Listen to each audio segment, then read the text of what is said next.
Le positionnement. Le positionnement correspond à la position qu'occupe une entreprise, une marque ou un produit dans l'esprit des consommateurs par rapport à ses concurrents.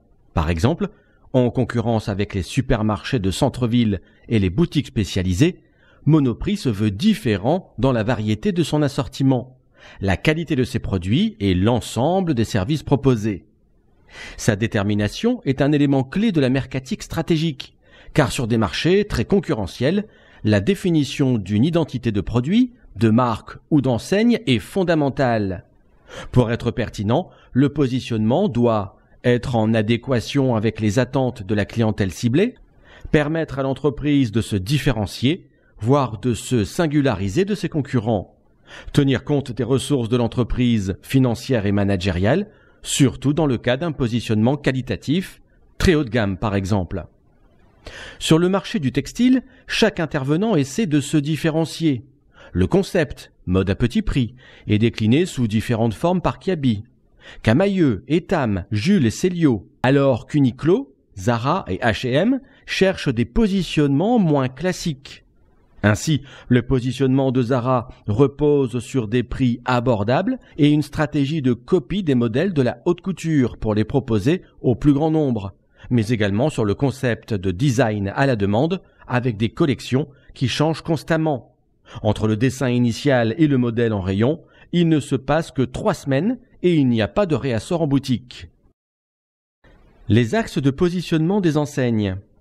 C'est essentiellement par son assortiment et sa stratégie de prix que l'enseigne détermine son positionnement autour de 4 grands axes. L'axe prix-différenciation, l'axe généraliste-spécialiste, l'axe produit-bouquet et l'axe achat-plaisir, achat-corvée.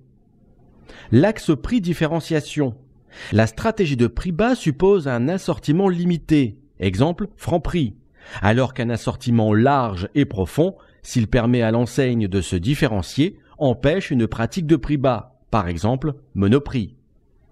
L'axe généraliste-spécialiste, c'est le choix entre un assortiment large et peu profond afin de cibler une importante clientèle, par exemple Auchan, et un assortiment étroit et très profond pour une cible spécifique, par exemple Leroy Merlin.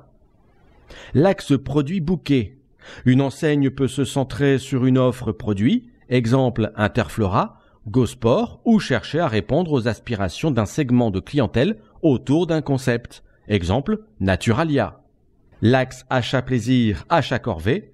La fréquentation des grands magasins ou de certaines GSS sera perçue comme une activité agréable, alors que les achats hebdomadaires au supermarché apparaîtront le plus souvent comme une contrainte. Le positionnement choisi devra être simple, clair, différencié, crédible et durable.